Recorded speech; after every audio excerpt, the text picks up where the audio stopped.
టీడీపీలో టికెట్ల పంచాయతీ కొలిక్కి రావడం లేదు. 140 అసెంబ్లీ అభ్యర్థులను ఖరారు చేసిన చంద్రబాబు మిగిలిన 35 స్థానాలపై మల్లగుల్లాలు పడుతున్నారు. కొన్ని చోట్ల పార్లమెంట్ స్థానాలకు, శాసనసభ స్థానాలకు మధ్య లింక్ ఉండడంతో ఎటూ తేల్చలేని పరిస్థితి నెలకొంది. దీంతో గత 3 రోజులుగా కసరత్తు జరుగుతున్నా కొలిక్కి రావడం లేదు. ప్రధానంగా నర్సాపురం, నర్సరావుపేట, విశాఖ పార్లమెంట్ స్థానాలకు సంబంధించి అభ్యర్థుల ఖరారు కాకపోవడంతో తుది లిస్టు బయటకు రావడం లేదు. మరోవైపు నంద్యాల ఎంపీ ఎస్పీవై రెడ్డి టీడీపీకి గుడ్ బై చెప్పారు. దీంతో కర్నూలు జిల్లాలో స్థానాలపై కొంత సందిగ్ధత నెలకొంది.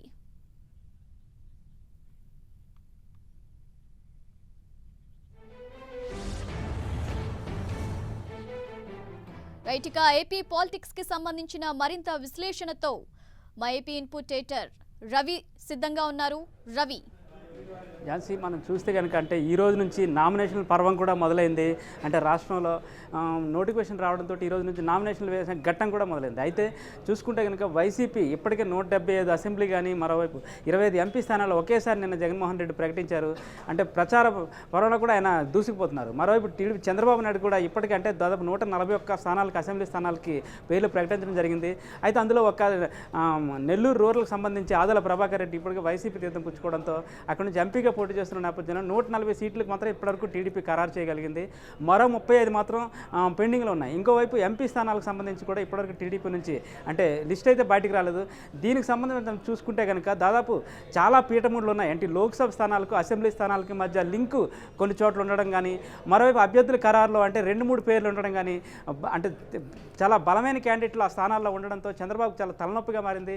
ఇప్పటికే రోజు అంటే గత 3 రోజుల నుంచి ఆయన రాష్ట్ర వ్యాప్తంగా ప్రచార కార్యక్రమాల్లో పాల్గొంటున్నారు. దాదాపు 4-5 స్థానాల నుంచి ఆయన ప్రచార కార్యక్రమం నిర్వహిస్తున్నారు, 4-5 జిల్లాల నుంచి. ఆ తర్వాత వచ్చి రాత్రిపూట ఈ ఎంపీలు, ఎమ్మెల్యే క్యాండిడేట్లకు సంబంధించి ఆయన చర్చలు జరుపుతున్నారు అభ్యర్థులు ఖరారు చేసే అంశానికి సంబంధించి. అయితే ఇవి మాత్రం కొలిక్కి వచ్చే పరిస్థితి మాత్రం కనబడట్లేదు. ఇప్పటికి దాదాపు 3 రోజుల క్రితం మొదటి లిస్ట్ వస్తే కనుక ఇప్పటివరకు రెండో లిస్ట్ అంటే పూర్తి స్థాయి లిస్ట్ వస్తే కనుక వాళ్ళు నామినేషన్లు వేసుకోవాల్సిన అవసరం, మరోవైపు ప్రచారానికి కూడా చాలా తక్కువ టైం ఉంది. ఈ నేపథ్యంలో మనం చూసుకుంటే ప్రధానంగా ఇటు ఎంపీ స్థానాలకి, ఎమ్మెల్యే స్థానాలకు లింకులు ఉన్న చోట మరింత ఇబ్బందికరంగా మారుతున్నట్టుగా మనకు తెలుస్తోంది.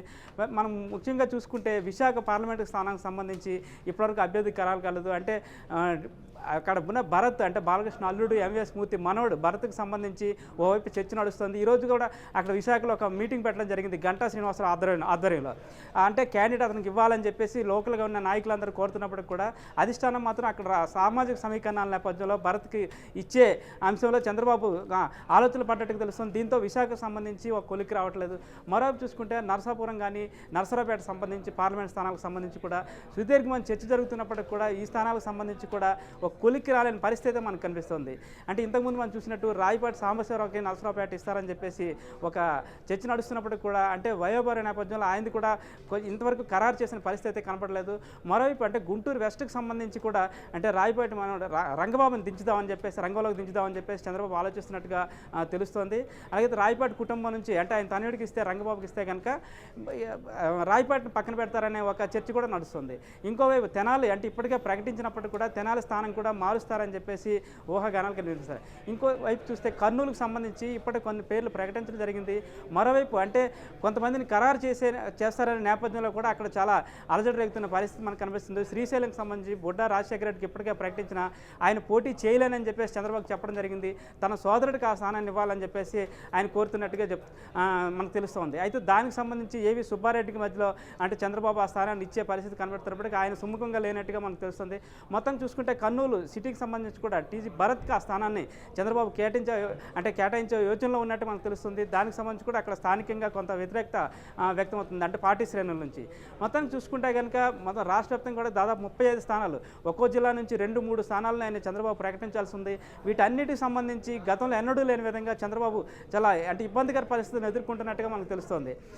ఒక్కో స్థానానికి 2-3 ఇప్పటికే సీరియస్ క్యాండిడేట్లు ఉండడంతో కొన్ని స్థానాలు ఇప్పుడు మార్చే యోచనలో కూడా ఉన్నట్టుగా మనకు తెలుస్తుంది. దానికి సంబంధించి గుంటూరు వెస్ట్ అంటే రాయపాటి రంగబాబుకి ఇస్తే కనుక గుంటూరు వెస్ట్లో ఇప్పటికే క్యాండిడేట్ని ప్రకటించిన అభ్యర్థిని స్థానం మార్చే అవకాశం కూడా కనిపిస్తుంది. మొత్తానికి చూసుకుంటే కనుక ఈరోజు ఈ అభ్యర్థుల ప్రకటన అనేది ఈరోజు అర్ధరాత్రిలాగా ఎట్టి పరిస్థితుల్లో ప్రకటిస్తారని చెప్పేసి ఒకవైపు పార్టీ వర్గాలు చెప్తున్నప్పుడు కూడా వీటికి సంబంధించిన పీఠముళ్ళు అయితే మాత్రం ఇంకా తేలినట్టుగా కనిపిస్తుంది ఝాన్సీ.